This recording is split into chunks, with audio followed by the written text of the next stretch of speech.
특별히 고난 주간에 주는 하나님의 말씀을 같이 이 아침에 나누도록 하겠습니다. 누가복음 19장 41절에서 48절까지 말씀입니다. 같이 말씀 읽겠습니다. 시작.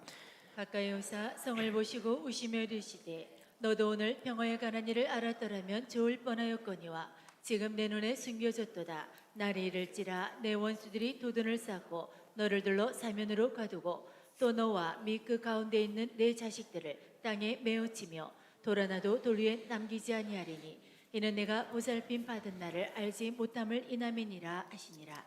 성전에 들어가사 장사하는 자들을 내쫓으시며 그들에게 이르시되 기록된 바 내 집은 기도하는 집이 되리라 하였거늘 너희는 강도의 소굴을 만들었도다 하시니라. 예수께서 날마다 성전에서 가르치시니 대제사장들과 서기관들과 백성의 지도자들이 그를 죽이려고 꾀하되 백성이 다 그에게 귀를 기울여 들으므로 어찌할 방도를 찾지 못하였더라. 아멘. 네. 자, 오늘의 주제는 예수님의 고난 주간에 대한 것입니다. 우리는 이번 주일을 통해서 어떻게 이 고난 주간에 유익을 얻어야 되는지, 그리스도의 고난에 어떻게 함께 교제해야 하는지를 배우기 원합니다. 우리가 매년 절기에 따라서 이렇게 지나가는데 그 절기마다 하나님께서 주시는 특별한 메시지가 있다고 말씀드렸습니다. 이번 주간에도 하나님께서 특별한 메시지를 더 정말 면류관과 같이 더 샘솟듯 주실 것입니다. 우리는 이를 위해서 고난주간에 있었던 사건들을 좀 돌아볼 필요가 있습니다. 고난주간은 주일 저녁부터 시작되어지는 일주간을 이야기합니다. 예수님께서는 특별히 고난주간에 두 장소를 왔다 갔다 하시는데 베다니라고 하는 것이고 또 한 곳은 예루살렘입니다. 베다니는 여러분 이스라엘 가보신 분 아시겠지만 그 예루살렘 성을 보는 앞에 무덤 많고 파노라마라고 얘기하는 그 승천산 감람산 꼭대기 좀 있는 거기죠. 그 꼭대기에서 뒤쪽으로 가시면 동네가 있는데 거기가 베단입니다. 보통 버스가 이렇게 올라가서 옆쭉 내려가서 주차장하고 그 앞으로 나와서 이제 전망대 보잖아요. 올라가는 길에서 꺾어지지 않고 바로 좀 더 내려가시면 거기가 이제 베다니가 됩니다. 자, 주일 저녁에 베다니에서 예루살렘으로 들어가십니다. 이때 재작년에 가보신 분은 눈물교회라는 것을 가보셨을 텐데 그곳에서 예루살렘 전체가 보이잖아요. 그곳에서 예루살렘을 바라보시면서 예수님이 우셨던 그 장소라고 추측하는 거죠. 누가복음 19장 41절입니다. 시작. 가까이 오사 성을 보시고 우시며. 그 성을 보고 우시는 예수님의 모습이죠. 42절도 보면 이르시되 너도 오늘 평화에 관한 일을 알았더라면 좋을 뻔하였거니와 지금 내 눈에 숨겨졌도다. 예루살렘이 눈이 감겨져서 진정한 평화가 뭔지를 보지 못하고 있다는 거죠. 주님은 이 관련된 메시지가 사복음서에 계속 나옵니다. 마태복음 23장 37절입니다. 시작. 예루살렘아 예루살렘아 선지자들을 죽이고 내게 파송된 자들을 돌로 치는 자여. 그 예루살렘, 그러나 이제는 선지자들을 죽이는 예루살렘이 됐습니다. 내게 파송된 자를 돌로 치는 예루살렘이 되었습니다. 다윗에 의해서 세워지고 솔로몬에 의해서 성전이 세워지고 그러면서 그때는 하나님의 영광과 임재가 있어서 아름다운 예루살렘이라고 시편에 많이 이야기되고 있었습니다. 그러나 지금은 그런 선지자를 죽이고 파송된 자들을 돌로 치는 굉장히 망가지고 황폐되어진, 어찌 보면 성전과 성벽과 또 그 주변에 있는 성을 중심으로 한 그 도시는 더 많은 사람이 모이고 더 많이 복잡해질지 모르지만 실제적으로 그 예루살렘은 오히려 선지자를 죽이고 보낸 자를 돌로 치는 그런 예루살렘이 되었던 것을 예수님 보시고 오셨던 것이죠. 누가복음 19장 46절입니다. 시작. 너희는 강도의 소굴을 만들었도다 하시니라. 너희들은 강도의 소굴을 만들었도다.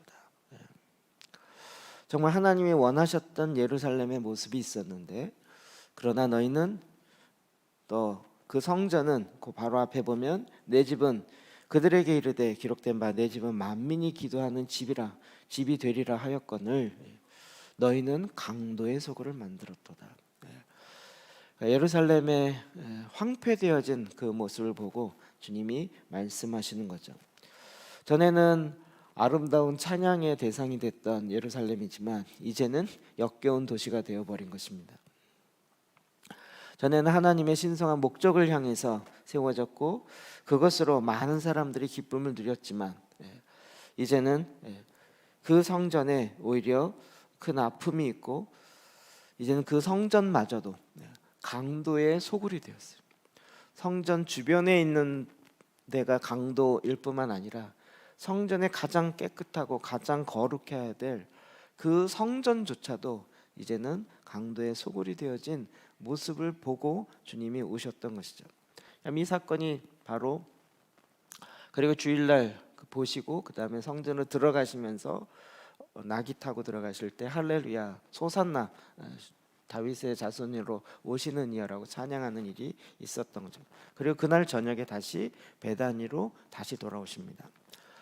그리고 그 다음 월요일 날은 그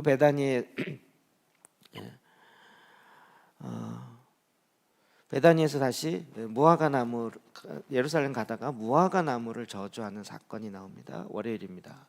그리고 성전에 들어가서 성전을 정결케 하는 비둘기 제물을 드리기 위해서 비둘기 파는 사람들 그리고 환전하는 사람들 성전 세를 내기 위해서 그런 상을 뒤집어 엎으면서 있었던 사건이 바로 월요일입니다. 그리고 또 베다니에 오십니다. 계속 베다니가 번거진 거예요. 베다니는 안식이라는 뜻이 있어요. 쉼이라는. 그리고 화요일 날에는 베다니에 계속 계셨습니다. 처음부터 끝까지. 그리고 베다니에서 말씀을 가르치셨는데 특별히 비유로 많이 가르치셨고 그리고 어제 저주했던 그 무화과 나무가 완전히 말라버린 사건이 성경에 기록되어 있습니다. 그리고 수요일 날에도 여전히 베다니에 머물러서 십자가를 위한 준비를 합니다. 이건 마치 그 제사 드리기 전에 양의 우리 가운데 잘 이렇게 보호하고 있다가 그 양을 잡는 것처럼 그 양 우리에 잘 보호하고 있는 그 차원의 어린 양 되신 예수님의 모습과 일치하는 모습을 알 수 있는 거죠. 주님은 이미 그 다음 목요일부터 어떤 일이 진행될지 알고 계셨을 것이고 그래서 그 일을 위해서 수요일 날은 준비하는 기간이 됐던 것입니다.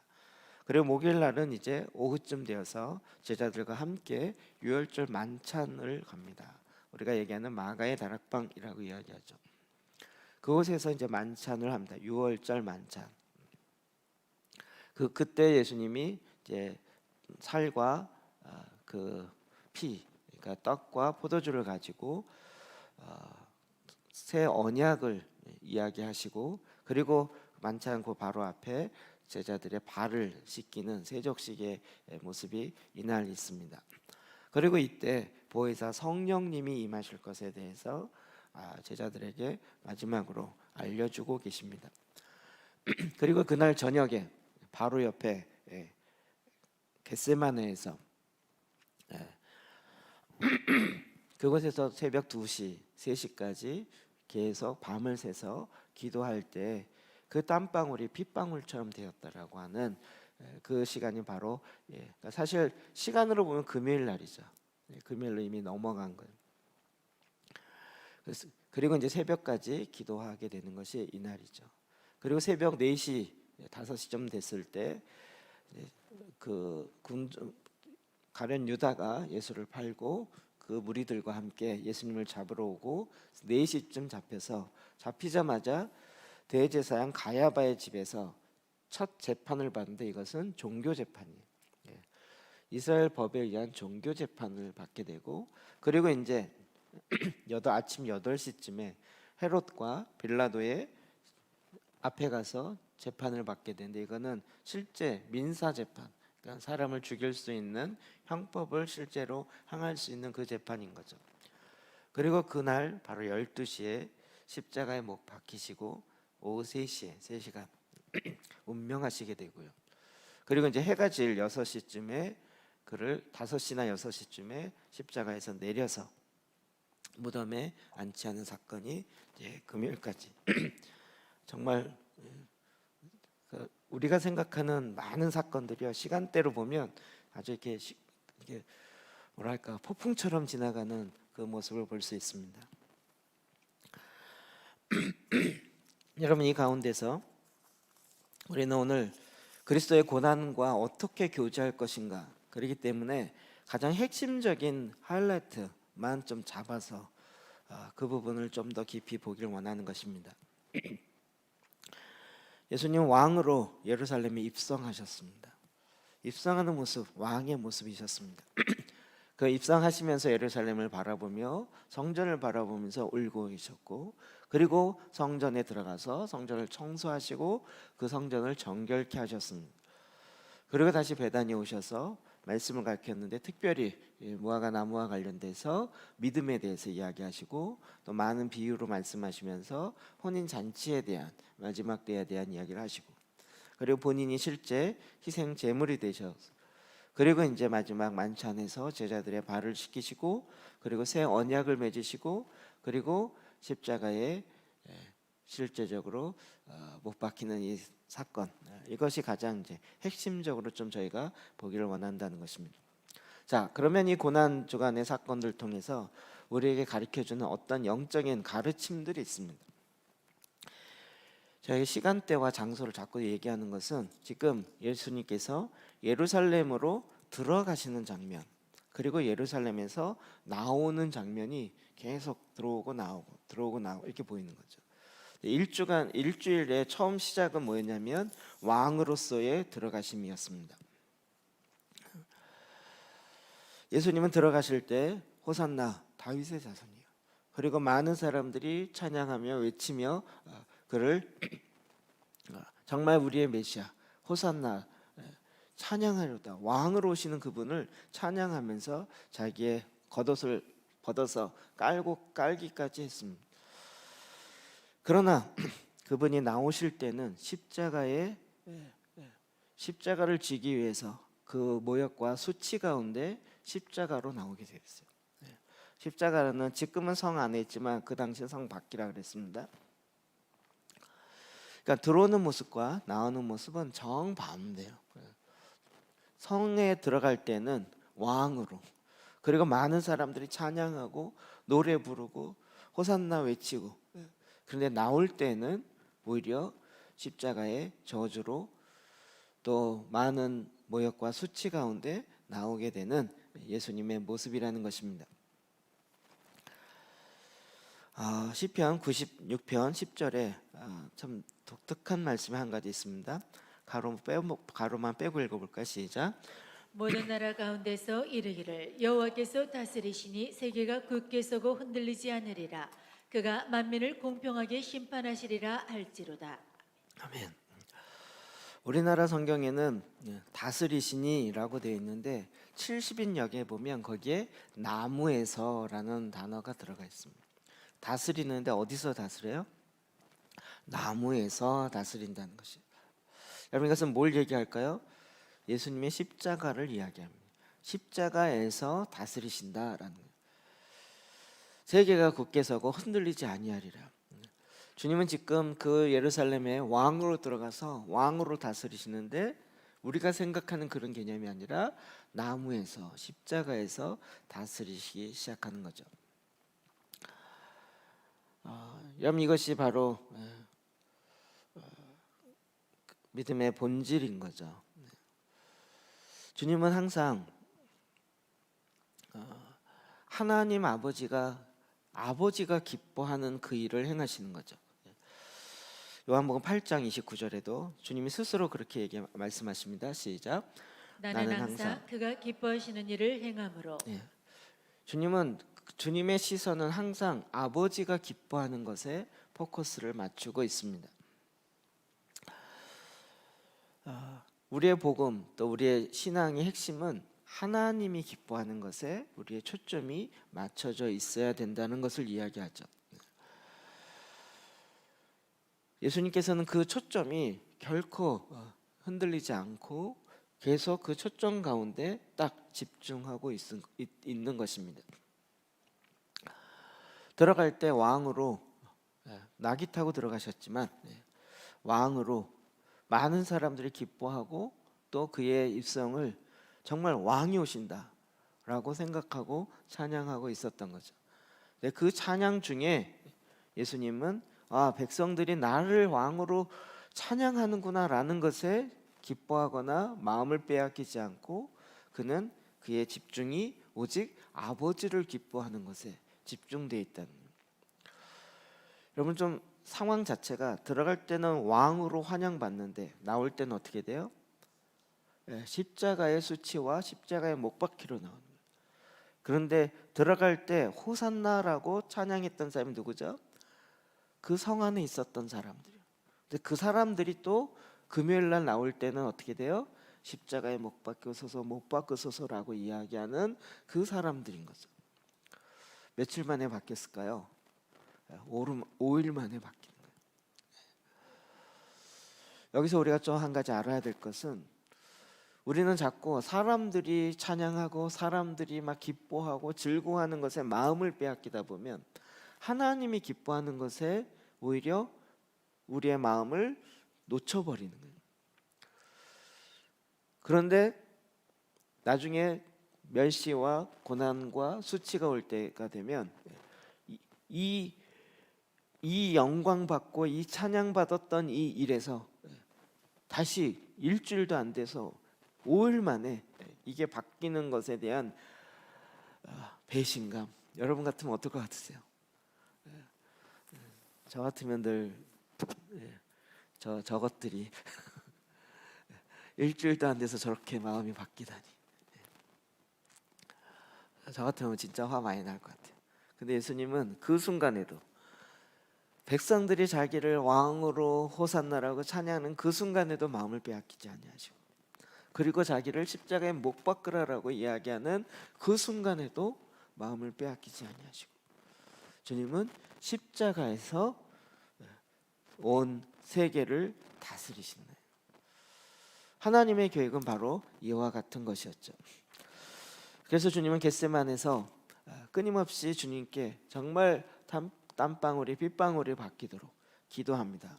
누가복음 22장 42절이죠. 시작. 아버지여, 만일 아버지의 뜻이거든 이 잔을 내게서 옮기시옵소서. 그러나 내 원대로 마시옵고 아버지의 원대로 되기를 원하나이다. 우리가 이 사순절이 시작하면서 첫 시작은 광야에서 세례를 받으시고 성령이 충만하여서 광야에 들어가시죠. 그러면서 사단에게 시험받는 그 장면으로 시작됐습니다. 그런데 지금 이제 사순절이 고난주간과 이제 함께 맞춰지는 그 순간에도 마지막 사탄은 끊임없이 시험하고 있는 거예요. 그 사람들이 너를 왕으로 모시고, 여러분 첫 번째 시험에도 그 시험이 있다는 거 기억하시죠? 천하 만국을 보여주면서 네가 나에게 절하면 왕으로 너를 다 줄 수 있다 이거죠. 마지막에도 계속 그 상황이 실제적으로 일어나고 있는 모습이에요. 그렇기 때문에 주님은 그 처음에 왔던 시험이나 지금 마지막 이 예루살렘에 입성하고 십자가에 나오는 그 순간까지도 주님은 하나님 아버지가 무엇을 원하시는지에 집중하고 있었어요.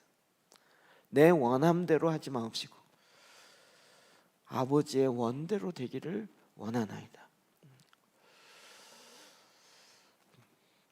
그럼 이것이 우리에게는 너무나도 큰 도전이 되는 거죠.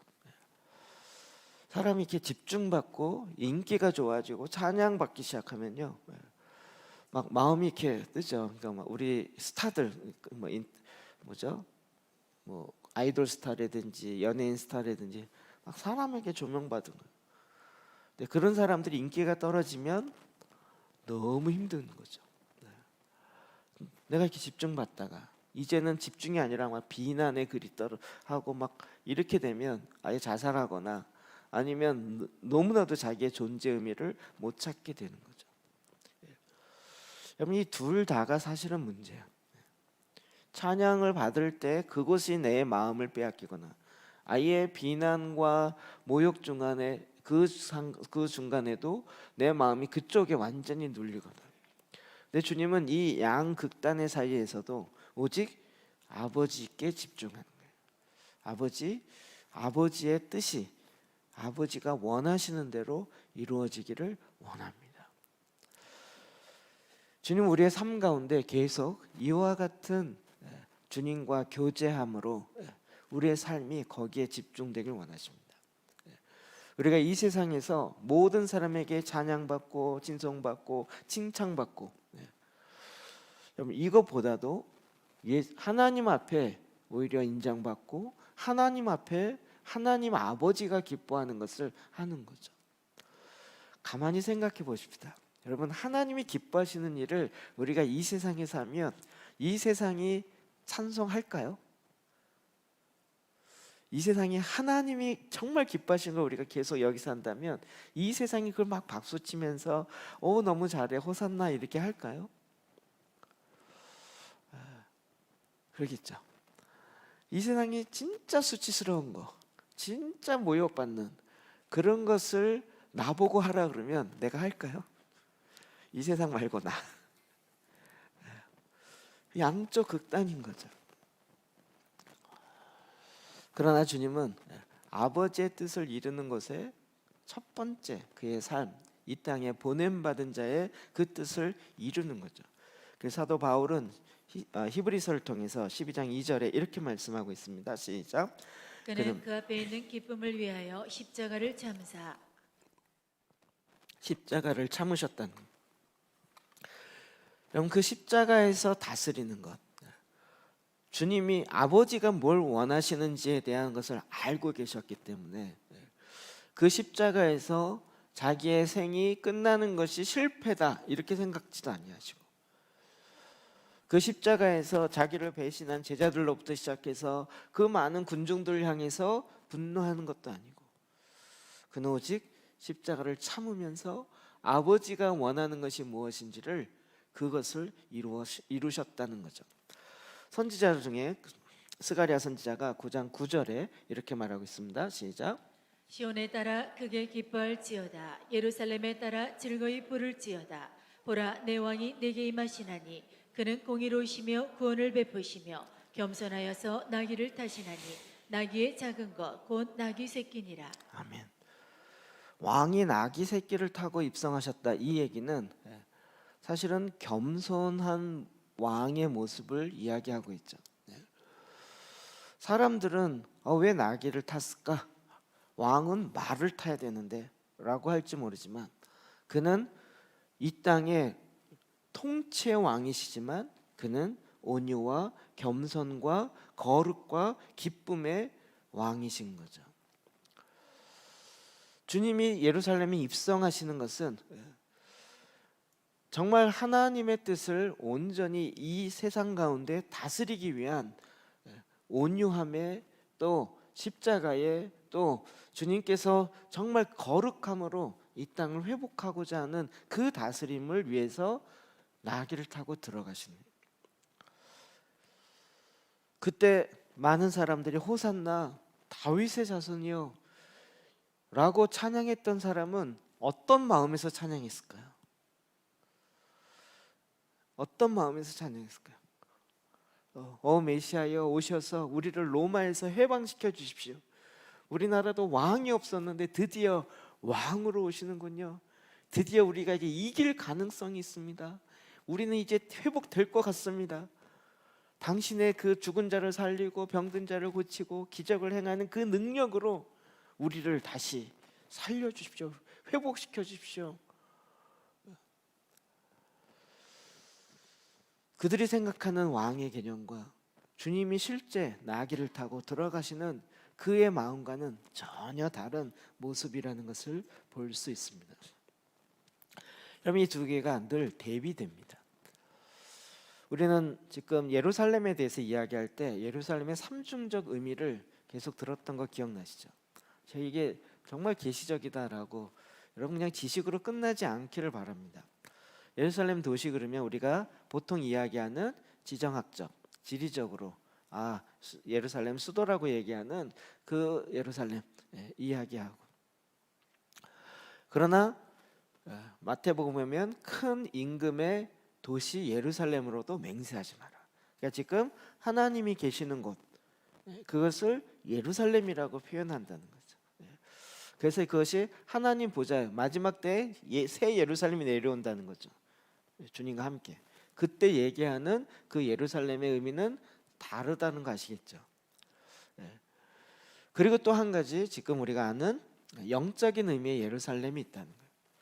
그것은 뭐였습니까? 하나는 교회로서 주님이 거하시고 주님이 다스리시고 주님이 통치하시는 하나님 나라의 기관으로서의 교회로서의 예루살렘. 또 한 가지는 우리가 계속 알고 있는 내 마음의 혼의 도시, 주님이 거하는 거처. 그래서 여리고 성을 무너뜨리고 주님이 통치하는 예루살렘을 회복하는 차원에서 예루살렘. 그래서 그 혼의 문제에 관련돼서 우리는 뭐죠? 아가서. 그리고 내가 신부로 주님과 함께 동거하며 그 영원한 거처를 이루게 되어지는 주님과 함께 거하는 영적 의미로서의 예루살렘, 이것을 보게 되는 거죠. 여러분, 이것은 이 말씀이 너무나도 이렇게 계시적이라는 얘기는 예수님께서 예루살렘을 바라보면서 울고 계신다. 이게 무슨 의미일까요? 이 삼중적 의미가 다 들어가야 돼요. 예루살렘은 우리에게 적용해서 어떤 거라고요? 내 마음에 내면에 주님이 거하시는 성전이에요. 주님이 나의 마음을 보시면서 너의 마음의 주인인 왕인 나야, 내가 왕인데 너의 마음이 황폐되어 있고 깨어져 있고 오직 비둘기 파는 거와 돈 바꾸는 것에 그의 마음이 다 빼앗겨 있는 그것을 보시면서 주님이 울고 계신 거예요. 지리적으로 역사적으로 지금 예루살렘이 그런 상태다. 처음에 졌을 때 주님이 거하시고 하나님의 영광이 임하고 다윗과 솔로몬의 1000번제를 통해서 막 하나님의 임재가 있어서 제사장들이 다 넘어지고 이랬던 예루살렘, 이랬던 우리의 마음, 주님이 거하심으로 말미암아 정말 주님과 동행하며 걸어갔던 그 길. 그러나 이제는 어느덧 강도의 구렬이 되어 있고 소굴이 되어 있고 오직 거기서의 관심은 얼마나 이윤이 많이 남느냐, 얼마나 많은 나에게 이익이 되느냐라는 쪽에 나의 예루살렘이 마음이 황폐되어 있다는 거죠. 주님은 내 내면의 왕이 되시기 원하세요. 주님이 우리 가운데 오신 이유가 뭐죠? 마태복음 11장 28절이요. 시작. 수고하고 무거운 짐진 자들아 다 내게로 오라. 내가 너희를 쉬게 하리라.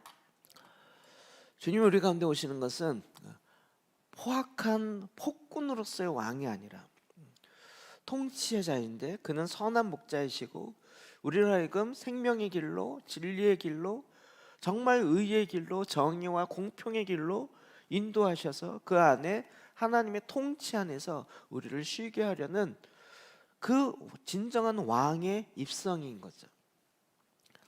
근데 우리의 내면은 어떻습니까? 내가 왕이 되고 싶은 거예요. 내가 왕이야. 그래서 내가 왕이 되는 걸 도와주러 오는 그 왕 같은 주님은 할렐루야, 호산나, 오십시오. 오셔서 나를 도와주셔서 내가 세우려는 이 예루살렘, 내 마음의 여리고성을 더 든든히 세워주십시오 라는 것에서는 할렐루야고 호산나요. 그런데 십자가를 딱 들이대는 순간 못 박으셨어요. 이런 일은 내 인생에 있을 수는 없고 있어서도 안 됩니다 라고 오히려 마음이 금방 바뀌어요. 주님은 계속 이야기하십니다. 누가복음 13장 34절이요. 시작. 예루살렘아 예루살렘아 선지자 암탉이 제 새끼를 날개 아래 모음같이 내가 너희의 자녀를 모려한 일이 몇 번이냐. 그러나 너희가 원하지 아니하였도다. 주님은 계속 우리 마음에 들어오셔서 그를 황폐한 예루살렘을 다시 품고 그 안에 생명수와 그 안에 진정한 공의로 말미암은 바른 통치가 있어져야 회복될 수 있기 때문에 주님은 계속 암탉이 그 새끼를 품는 것 같이 우리 안에 들어오시고 문을 두들기시고 내가 너의 마음속에 너의 성 안에 들어가야 너의 문제가 해결될 수 있다. 그런데 우리는 우리 내면의 나의 성은 내가 왕인데 진짜 왕이 오면 내 왕 자리가 빼앗길까 봐 두려운 거죠. 그가 와서 나를 노예로 부려먹을까 봐 두려운 것이고 그가 와서 나를 내 왕자를 빼앗고 나는 평생 왕이 될 수 없는 하나님이 일하시겠다는 걸 믿지 못하고 신뢰하지 못하는 그 불신이 여전히 내 안에 있고 그 뒷배경에는 또한 내가 여전히 왕이 되고자 하는 그 보좌에 앉고자 하는 사탄의 범죄의 그 속성이 내 안에 여전히 있는 거죠. 주님은 계속 말씀하세요. 너의 성이 다시 정결케 되고 회복되려면 내가 들어가야 된다. 내가 생명의 근원이고 내가 그것에 가서 정결케 해야 그 성전이 마음이 정결케 될 수 있다. 근데 우리는 자꾸 거부하죠. 하나님 아시잖아요. 지금 상황이 그렇지 않습니다. 옛날엔 그랬을지 모르지만 지금은 그렇게 되지 않습니다. 지금 사람들이 그걸 기뻐하지 않습니다.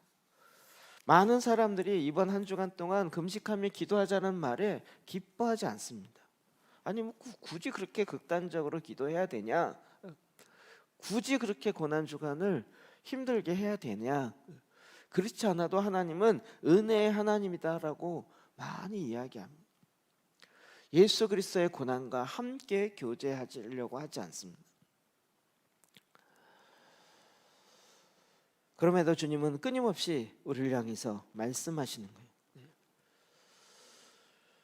우리가 내면 세계 이 속사람과 관련되어서 보면 성이 내면에 여리고성이 많이 있죠. 영역별로 있죠. 그냥 한 마음의 중심뿐만 아니라 내 돈의 문제, 사람과의 관계의 문제, 내 언론, 입의 문제, 내 또 세상의 지식과 관련된 문제, 심지어는 자기의 이기적인 욕심과 관련된, 근데 각 곳곳에 분봉왕이 서 있는 것처럼 이미 너무나도 많은 진을 탁 치고 있어요. 주님이 그냥 여기만 오신 거예요.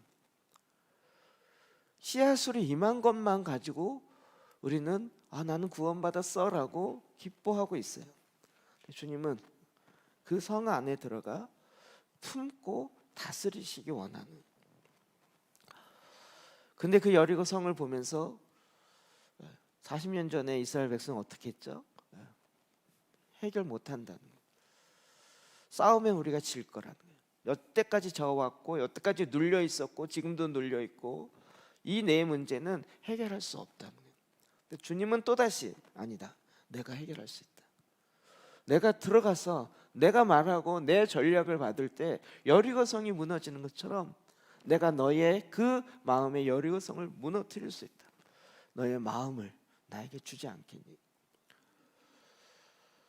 내 마음을 줬다가 또 배신당하면 어떡하게요?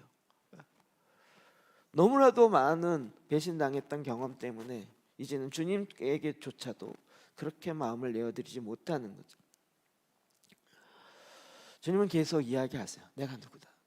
내가 생명의 빛이다. 나는 온전케 하는 생명을 나누는 자다. 나는 선한 목자다. 나는 싹군 목자가 아니고 선한 목자다. 싹군 목자는 어려움이 오면 다 도망가지만 나는 어려움이 오지만 그 수치와 모욕을 도망가지 않고 오히려 당하며 그것을 통해서 너의 문제가 해결되기 원하는 그 십자가를 내가 지고 가는 나는 선한 목자다. 어찌 보면 하나님의 해결하는 방법조차도 내 마음에 들지 않을 때가 참 많이 있어요. 저는 그 방법 말고요 다른 방법으로 해결하면 안 될까요? 그럼 십자가는요 하나님의 방법과 사람의 방법에 딱 기준이 되는 것 같아요. 하나님께서 십자가 위에서, 나무 위에서 다스리는 거예요. 그래서 십자가는 하나님의 능력이 되어지고 복음의 근원이 되는 거예요. 내가 그리스도와 함께 죽고 그리스도와 함께 살아서 그 다시 산 생명으로 말미암아 살아가는 그 삶이 무엇인지를 우리에게 계속 알려주는 거죠. 주님이 다스리기 시작하는 그 순간에 우리의 마음의 예루살렘은 천국이 되는 거죠. 하나님의 통치가 되어지고 그것에 바로 하늘의 신령한 하나님의 축복이 부어지는 거예요. 여러분이 이런 문제, 내 마음에 이런 어려운 그 견고한 성이 있어서 나를 계속 괴롭히는 그들로 인해서 내가 너무 힘듭니다. 도와주십시오. 그래서 목사님들에게 찾아가고 신앙의 어떤 영적 아비들에게 찾아가고, 그러면 이렇게 해보세요, 저렇게 해보세요, 어떤 길을 제시해 줄 수는 있어요. 해야 되겠죠. 그러나 그 문제를 실제로 해결하는 예수님은 될 수가 없어요. 그곳에는 주님이 임하셔야지만, 생명이 임하시고 빛이 임하셔야지 그 문제가 해결될 수 있는 것입니다. 여러분이 고난 주간에 주님의 고난에 함께하면서 바로 그 주님이 내 마음에, 이제는 내 마음의 문을 열고 그 주님이 내 안에, 내 고난의 현장 가운데 오시도록 초청하고, 주님의 문을, 교회의 문을, 내 마음의 문을 두드리고 계신 그 주님의 음성을 듣기를 주의 이름으로 축복합니다. 여러분이 예루살렘에 왕이 다스려지도록 하는 실제적 지침이 무엇인가? 고린도후서 6장 14절부터 16절까지 말씀 보겠습니다. 같이 읽읍시다. 시작.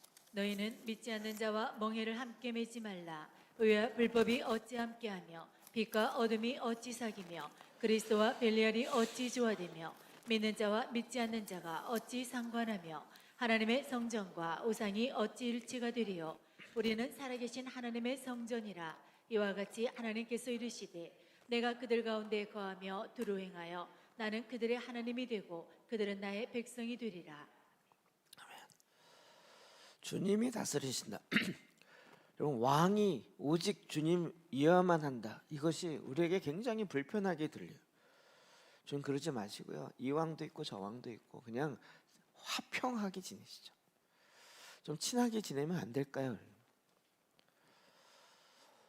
우리 오늘날 종교다원주의가 잘못됐다고 이야기를 그렇게 많이 하면서 내 마음에는 여전히 하나님이 많아요. 믿지 않는 자와 멍에를 함께 매지 말고. 근데 여러분, 함께 매는 게 조화가 아닐까요? 화평이 아닐까요? 자꾸 이렇게 얘기하는. 의와 불법이 어찌 함께하며 빛과 어둠이 어찌 사귀냐. 근데 지금 계속 그 시도를 하는 거예요. 빛과 어둠이 함께 공존할 수 있는 그 사회를 만듭시다. 그런 내 마음을 만듭시다. 어떻게 인간이 빛으로만 살 수 있겠습니까? 어쩔 수 없이 어둠도 있어야지. 어둠도 있을 수밖에 없고, 그러면 대충 공존해서 좀 살아봅시다. 싸움 없이, 전쟁 없이 그렇게 사는 게 평화의 시대 아니겠습니까? 이러면서 계속 공존하려고 그래요. 그리스도와 벨리엘이 어찌 조화가 되며, 벨리엘은 사단의 왕 통치하는 왕 7 귀신 중에서 우두머리 되어지는 거짓의 군주라고 불려지는 사단의 이름 중에 하나, 귀신의 이름 중에 하나. 그리스도와 어찌 벨리엘이 조화를 이루겠느냐? 우리는 지금 이 시대에 조화를 이루어야 된다는 거예요. 예수 그리스도와 부처가 조화를 이루어야 그게 진정한 평화고 그게 진정한 종교지라고 자꾸 이야기를 하고, 거기에 또 그런가 보다라고 이야기를 하는 거죠. 하나님의 성전과 우상이 어찌 일치되리요? 아니, 불교에서 불공들이나 교회에서 예배드리나 비슷한 거 아니야? 그러면 절에 가서 예배드리고 교회에서 불공 드려도 같은 거 아니야? 되게 멋있게 들려요, 그 말 자체가. 하나님의 성전과 우상이 어찌 일치되리요? 우리가 살아계신 하나님의 성전이라. 내가 하나님의 성전, 내가 하나님의 예루살렘인 거예요. 근데 그 예루살렘 안에 뭐가 있어요? 이제는 주님의 통치가 법이 다스려지는 것이 아니라 이 세상의 통치들이 계속 들어와 거기에 분봉왕을 세우고 있다는 거죠. 주님이 이야기하시는 내가 그들 가운데 거하며 두루 행하여 나는 그들의 하나님이 되고 그들은 나의 백성이 되리라. 하나님 나의 하나님이십니다. 우리가 입으로 고백하는 것 말고요. 실제 내 삶 속에 나의 하나님이시고 나는 그분에 속해 있고 나는 그의 법을 따르는 그 나라 백성입니다 라고 해서 내가 살아내고 있는 그 삶이 뭐냐는 거죠. 이스라엘 백성처럼 난 선민이고 아브라함의 혈통적 족속이다 라고 이야기하지만 그 성전 안에서 여전히 강도의 구려를 만드는 소굴을 만드는 그런 이스라엘도 있다는 거예요. 여러분, 이 문제는 주님이 오셔야 해결을 될 수 있습니다. 우리는 정치적으로 해결해 보려고 그래요. 정치적 평화를 이루어 보겠다. 그럼 그게 사두개인이었죠. 현실적으로 부활도 없다. 지금 로마를 통해서 일하니까 로마와 친하게 지내는 것이 하나님의 뜻이다 라고 이야기하는 사두개인의 모습이에요. 그러나 주님은 그렇지 않습니다. 요한복음 10장 10절에 내가 온 것은 양으로 생명을 얻게 하고 더 풍성히 얻게 하려는 것이다. 주님이 우리에게 온 것은 생명을 주셔서 천국 갈 수 있는 영생을 얻었다. 이걸 훨씬 뛰어넘어서 이제는 어떻게 해요? 생명이신 주님이 내 안에 다스리기 시작해서 주님의 방법은 생명을 나눠주는 것을 통해서 주님의 통치가 이루어지게 하는 거예요. 우리의 더 많은 이권을 향해서 쫓아가는 것이 아니라 그래서 그 생명이 더 풍성하게 되고 내 마음에 전에 여리고성을 다스렸던 그 왕보다 주님이 다스린 그 통치가 되기 시작하니까 생명이 오고 내가 뺏기는 것이 아니라 그 생명이 더 풍성하게 되어서 주님의 통치가 진정한 왕의 통치시고 만왕의 왕이시고 평강의 왕이십니다라는 그 고백이 우리 입술로 나오는 겁니다. 주님은 그것을 나무 위에서 다스리시고 십자가로 그 일을 이루신 거죠. 그래서 주님은 성전을 깨끗게 하세요. 그 얘기는 뭘까요? 내 마음을 깨끗게 하시는 거예요. 내 마음에서 비둘기를 팔아요. 뭘까요? 평화의 상징. 근데 정작 성전을 더럽히고 있다는 것은 모르고 있어요. 아니 지금 제사 드리기 위해서 가난한 사람들이 비둘기라도 해서 드리는데 비둘기 언제 잡아다가 언제 바치냐고요. 비둘기 다 잡아놨으니 편하게 이거 갖다가 하세요. 만약에 제가 이것을 정말 자원봉사로 자기 돈 들여서 한다면 귀한 거라고 봐요. 그런데 거기에 이윤이 붙는 거예요. 이권이 붙는 거예요. 환전하는 거예요. 성전세를 내라고 되어 있어요. 그런데 여러 나라에서 오니까 돈을 바꿔야 되잖아요. 환전해야 되잖아요. 그런데 환전할 때마다 뭐가 붙죠? 환전 수수료가 붙는 거죠. 더 많아져요. 그게 어디서 이루어져요? 이방인의 뜰, 이방인이 하나님께 나와서 기도해야 될 그곳에 성전 안에서 이윤을 위해서 하는 일이 계속 나오는 거예요. 우리 안에 그렇게 돼 있는, 우리 안에 내 마음 안에 주님의 거룩과 온전히 주님의 생명의 말씀으로 말미암아 다스리고 통치되어야 될 우리 마음 안에 끊임없이 이윤을 자본주의 논리가 그대로 들어와 있어서 이윤을 남기는 것 자체가 선이다라고 이야기되는 그런 걸 보면 순잔나도 한 병을 부어버린 그 여인은 진짜 하나님 나라와 상관없는 자, 전혀 이윤을 안 남기고 소비해 버렸으니까. 그걸 보고 제자가 뭐라 그랬어요? 아니 저걸 가난한 사람에게 나눠주면 도대체 얼마나 많은 사람을 구제할 수 있겠느냐. 되게 멋있는 얘기인 것 같지만 그의 마음은 이윤에 빼앗기고 있어요. 십자가로 다스리는 주님의 통치 방법을 알지 못했던 거죠. 마태복음 15장 8절입니다. 시작. 이 백성이 입술로는 나를 공경하되 마음은 내게서 멀도다. 이 백성이 입술로는 나를 공경. 주님은 찬양하고 주님을 높여요. 제가 지난 수요일 날도 이야기했고 금요일도 얘기한 것 같은데요. 네. 이번에 부활 이 고난 주간 이렇게 메시지 정하면서 하나님이 우리 찬양에 이제 진절머리가 난다는 거예요. 이게 이스라엘 백성이 타락해서 난 것뿐만 아니라 내 마음에 주님을 향한 진정한 사랑과 주님의 공의를 향한 삶이 없이 그냥 찬양만 하나님은 마음을 보시는데, 그러니까 내 입술에 공경하는 것이 주님은 마음이 나에게 멀다라고 이야기합니다.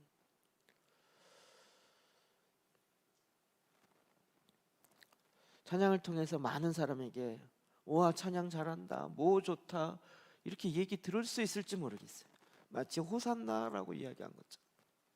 근데 그 마음은 마치 내가 이걸 통해서 인기 스타가 되고 싶어하는, 내가 주인 되고 싶어하는 그 마음이 주님께 온전히 드려지지 않는다면 오히려 그것은 나로 하여금 시험에 빠지게 만드는 거가 되는 거죠. 여러분, 이 고난 주간에 정말 내 마음에 팔고 있는 비둘기가 뭔지를 보기를 원합니다.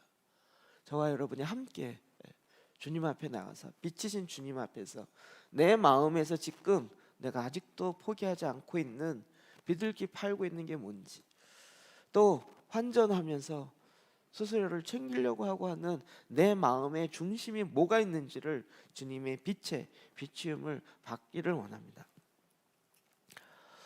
주님이 들어가는 여러 가지 사건들 통해서 우리에게 또 말씀하셨습니다. 그 중에 하나가 제자들의 발을 씻기는 거죠. 주님이 아예 내가 왜 이렇게 하는지 이야기하셨어요. 요한복음 13장 14절 시작.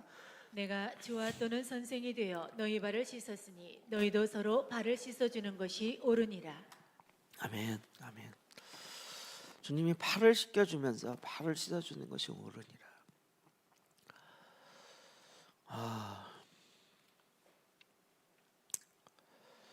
이게 참 어려운 부분입니다. 그러니까 우리나라의 이 리더십의 분위기는 군사부일체 개념이 여전히 있어갖고요.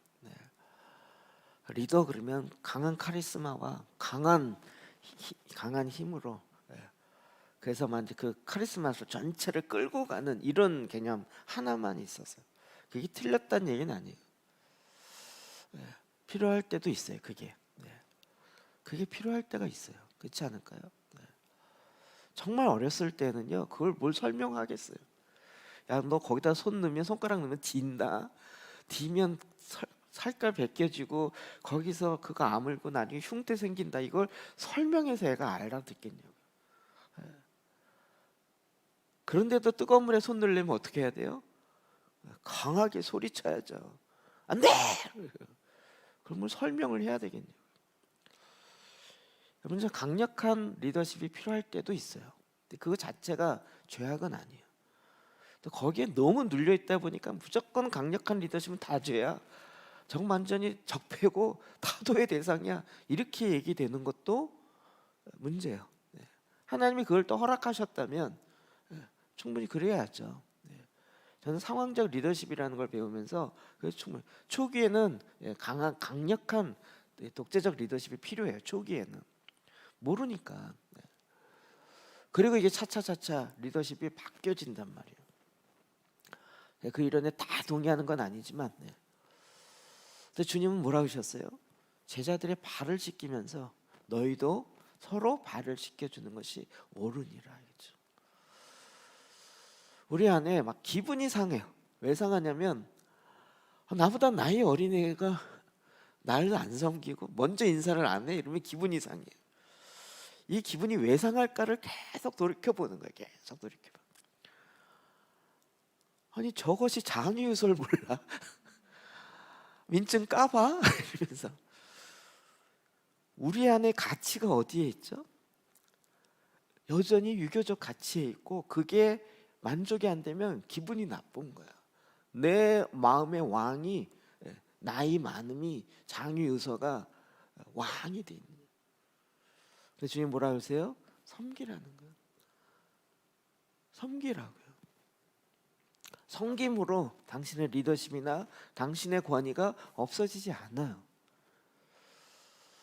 리더인데 리더를 부정하는 얘기 아니라 리더십인데 섬김의 리더십을 갖는다는 거죠. 그럼 잘 분별하셔야 돼요. 그러니까 내가 어느 부분에 화가 난다 그러면 내 마음을 잘 계속 살펴야 된다. 살펴요. 우리 약간 그런 거 있잖아요. 애기들이 오는데 부모들은 이제 목사니까 목사님한테 인사해 그러는데 애가 인사를 안 해요. 그럼 제가 뭐라 할까요? 안녕 안녕 막 재롱을 떨면서 안녕 안녕 그러죠. 그런데도 힝 그러면서 휙 가요. 그럼 부모가 아유 저것도 인사도 안 해 쑥스러워서 그래 막 이러면서 변명해 주죠. 대신 그걸 보고 제가 분노한다면 어떻게 될 것 같아요? 저것이 나한테 인사도 안 돼 어린 것이. 그건 제가 문제 있는 거죠. 그 앞에서 내가 막 아양 떨면서 안녕 잘 있었어 막 이게 무슨 쇼하는 걸까요? 걔한테 인사를 받고자 하는 무슨 역사적 사명을 갖고 아니죠. 우리 아이들에게는 그게 되잖아요. 아이들은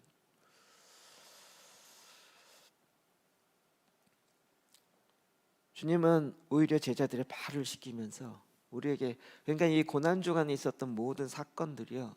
그 시간대마다 주님이 내 마음에서 지금 뭘 얘기하는 내 마음에 쌓아놓은 여리고 성에 무엇이 있는가를 계속 보게 하시는 거예요. 마가복음 11장 21절입니다. 시작. 베드로가 생각이 나서 여짜오되 라삐여 보소서 저주하신 무화과 나무가 말랐나이다. 예수께서 그들에게 대답하여 이르시되 하나님을 믿으라. 내가 진실로 너희에게 이르노니 누구든지 이 산더러 들리어 바다에 던져지라 하며 그 말하는 것이 이루어질 줄 믿고 마음에 의심하지 아니하면 그대로 되리라. 네. 그럼 뭐 사건의 이거에 대한 또 설명 자체가 굉장히 많은 시간이 필요로 하지만 그냥 딱 메시지는 뭐죠? 믿음으로 저주받아서 뭐 그게 초실절 관련된 거 열매가 뭐 무화과 관련된 다 설명이 될 수 있지만 일단 그 사건을 통해서 주님이 이야기하려고 했었던 핵심은 뭐예요? 믿음으로 말미암아. 그러면서 제자들에게 믿음이 뭔지를 설명한 거예요. 오히려 이걸 통해서 진실로 너에게 이르노니 누구든지 이 산더러 들려 바다에 던지라고 하면 그 말하는 것이 이루어질 줄을 마음에 의심하지 않으면 그대로 되리라. 여러분 믿습니까? 그러면 우리는 다 아멘 그러는데요. 실제 현장 가면 믿냐고요. 오늘은 비가 안 올 줄 믿습니다. 그리고 우산 갖고 나네. 아니 믿음이 예비는 하셔야 되나요? 주님이 제가 이게 옛날 젊은 사역 많이 해서 그런데요. 주님이 나를 결혼시키실 거라고 믿으시나요? 안 시킬 거라고 믿으시나요? 그러면 반려자를 주님이 만나게 하시고 주님께서 인도해 줄 거라고 여러분이 믿지 않으신가요?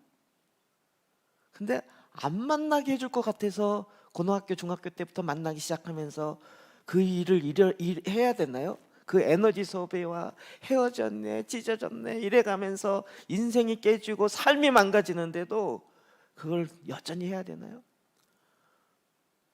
제가 지난주에 비보를 들었어요. 제가 대학부 사역을 5년 했던 그곳에서 이성교제를 허락했다라는 비보를 들었어요. 제가 못하게 만든 게 저였거든요. 아니 오늘날 이 시대에 다 사귀는데 그거 해야 되지 않겠냐. 어떻게 그걸 못하게 막냐. 못하게 막으란 얘기가 아니라 마음을 정하라는 거예요. 마음을 정하라. 하나님께 마음을 정하라. 이것도 얘기하기 끝이 없어요.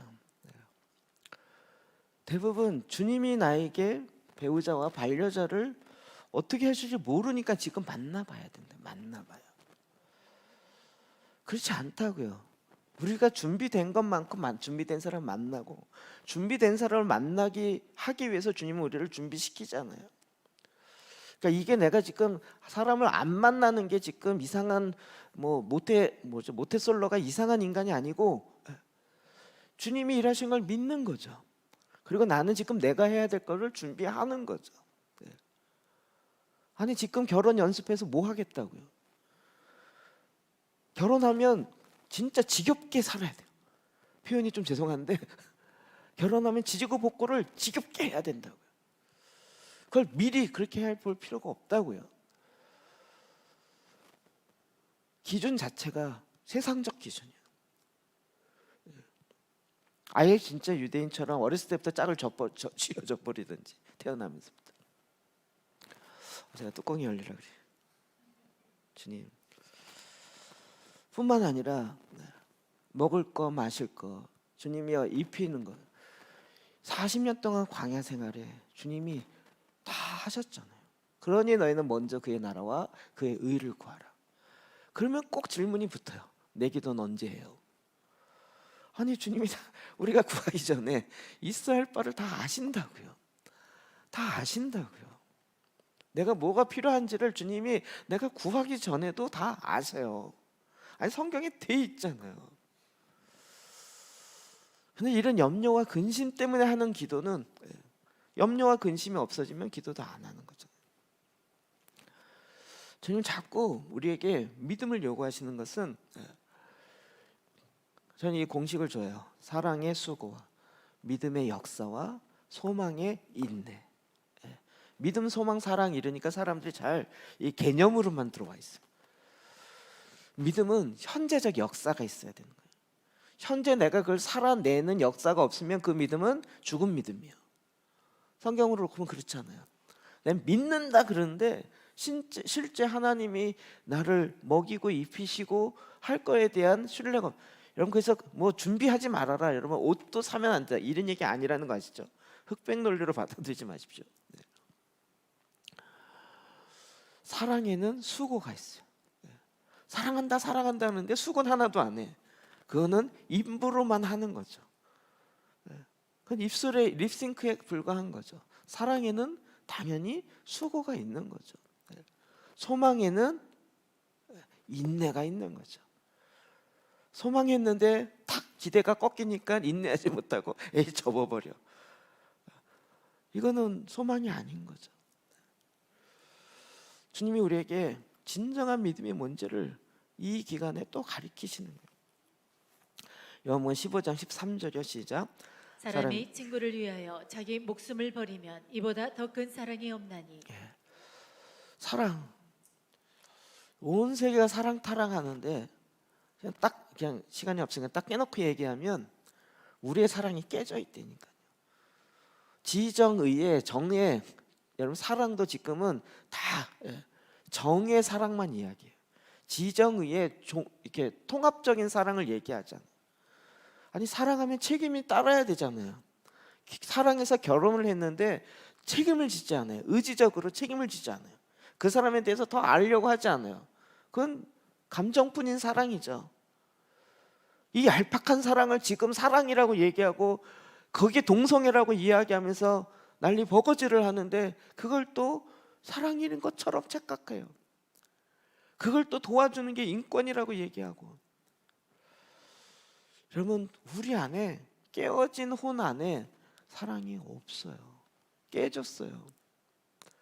사랑에 대한 갈망이 진짜 일어나는데 그 사랑은 예수 그리스도가 오심으로 그 사랑이 회복되기 시작하는 거예요.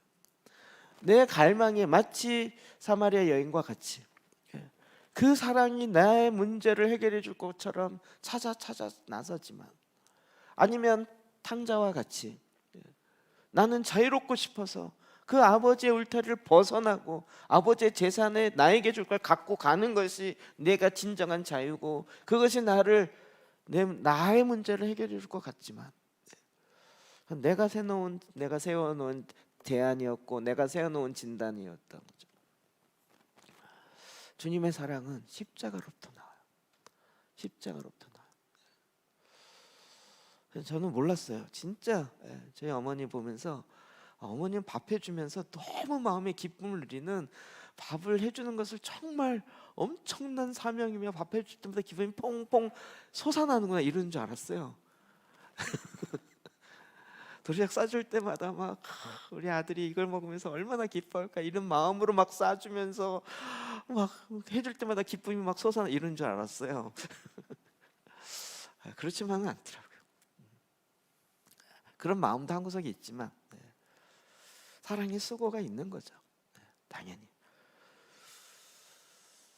주님이 내 안에 오셔서 그 십자가의 사랑이 내게 부은 바 되었을 때 우리 안에 부활의 영광이 내 안에 일어나는 거죠. 주님의 그 사랑이 내 안에 나의 사랑과 클릭되어서, 그래서 내가 이제 그 주님의 사랑으로 이 세상을 향하여 또 다른 사람을 향하여 나아갈 수 있게 되는 거예요. 로마서 8장 32절이야. 시작. 자기 아들을 아끼지 아니하시고 우리 모든 사람을 위하여 내주신 이가 어찌 그 아들과 함께 모든 것을 우리에게 주시지 아니하겠느냐. 아멘. 하나님께서 아들을 우리에게 주셨어요. 근데 우리가 주님의 나라를 위해서 구하는데 하나님께서 안 주시겠냐고요. 내 여리고를 위해서 구하니까 이건 안 돼 이렇게 되지. 아니 지금 아들을 우리에게 주신. 저는 사실은 아버지에게 구하는 거를 못했어요. 어렸을 때 몇 번 혼나고 나서 말씀드렸잖아요. 냉장고 사건과 전화 사건. 기억 안 나세요? 뭐 기억 안 나시는 분이네. 제가 결혼해서 냉장고 열어도 돼 하고 우리 아내한테 물어보고 열었다고요. 우리 아내가 왜 그래 이렇게. 근데 저희 집은 냉장고 열면 혼났거든요. 어렸을 때 들어오면 냉장고 열잖아요. 여러분 안 믿을지 모르지만 저도 깜짝 놀랐어요.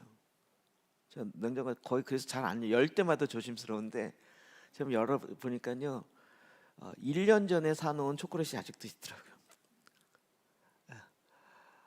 무슨 얘기인지 모르시는군요. 집에서 전화 쓸 때도 부모한테 전화 걸어도 돼? 그럼 물어보고 허락받고 썼다고.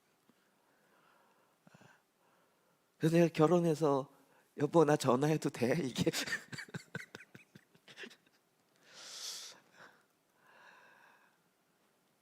저는 아버지한테 뭘 이렇게 이거 해주세요라고 말해본 적이 거의 없어요. 거의 없어요.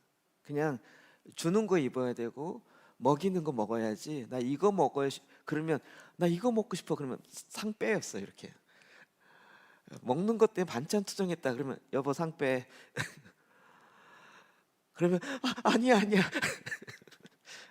잘못했어요. 이래야 되는 거지. 어렸을 때 이걸 몇 번 당하고 나니까 이게 그러니까 제가요 하나님께 구하지를 못해요. 요즘도 잘 구하지를 못해요. 그래서 아버지한테 하나님 아버지 뭘 주세요. 전 이게 어려워요. 이 가정 배경이 많이 다를 것 같아요. 근데 요즘 저한테 이런 말씀이 참 이렇게 이게 저한테 안 돼요. 하늘의 주님의 나라를 위해서 주님 이렇게 해주십시오. 이게 저는 안 돼요. 마구 구하는 스타일이 아니었기 때문에. 지금 또 뭐 가정 분위기마다 굉장히 다르죠. 너무 마구 구해서 이런 경우도 있고. 그러나 하나님께서는요 주시지 않겠냐는 거예요. 주시지 않겠느냐. 아버지께서 지금 이때 우리가 우리의 마음의 성전이 예루살렘이 주님이 다스리기 시작할 때 우리 마음에 참 그런 거 있잖아요. 주님 나 정말 주님의 말씀에 이 말씀처럼 살기 원해요. 그런데 안 되는 것들 있잖아요. 그때 주님을 구하고 주님께 연결되었을 때 주님이 그 안에 생명을 부었지 않으시겠냐. 그 생명이 더 풍성하게 하지 않으시겠냐고요.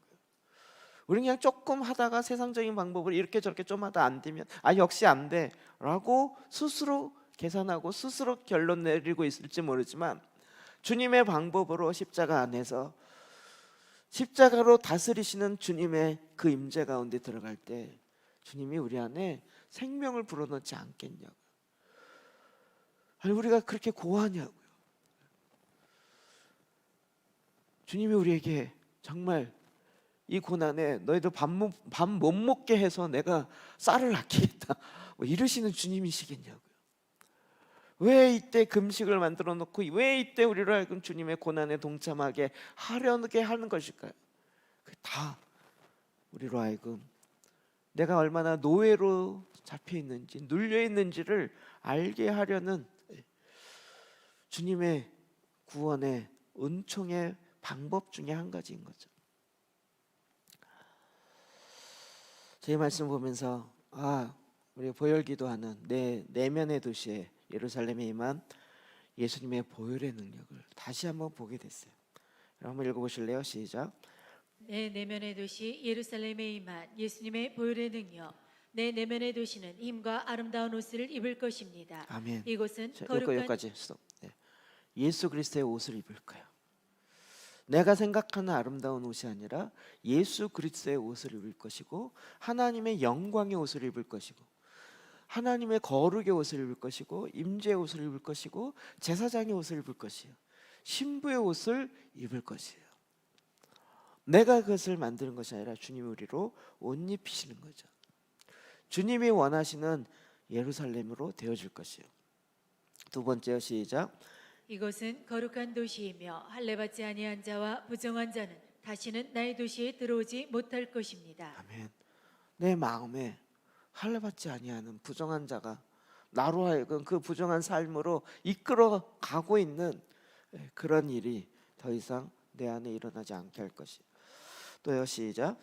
이제 이곳은 성령 안에서 하나님이 거하실 처소가 되고 삼위이신 주님을 위한 집이 되며 아멘. 삼위 하나님의 집이 돼요.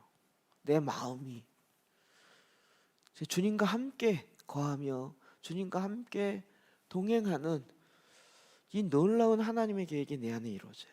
마지막으로 시작. 거룩한 분이 거하시는 곳이 되며 나의 마음은 지극히 높으신 분의 보좌가 될 것입니다. 아멘. 아멘. 주님은 실제 지정학적인 예루살렘도 이렇게 회복할 것이라고 믿습니다. 그렇죠. 주님이 다시 오셔서 이렇게 회복하실 것입니다. 또한 우리의 마음도 주님은 이렇게 주님이 거하시는 것처럼 거룩한 성전으로 실제로 우리 마음 가운데 하나님께서 정말 하나님의 나라가 내 안에서부터 이루어지게 할 것입니다. 그럼 이 고난 주간에 진행해 나가면서 다시 한번 우리가 정말 예수 그리스도의 사순절의 금식과 연결되어지고 그리스도의 고난과 연결되어짐으로 그 십자가로 말미암아 내 안에 들어오는 부활의 생명이 우리 가운데 다시 새로움으로 또 더 큰 은혜로 다가오기를 주의 이름으로 축복합니다. 말씀 들었던 거 기억하시면서 기도하십시다. 그리고 오늘 읽었던 예루살렘에 임한 예수님의 보혈의 능력 이 말씀 보고 의지하며 같이 기도합시다. 기도하겠습니다.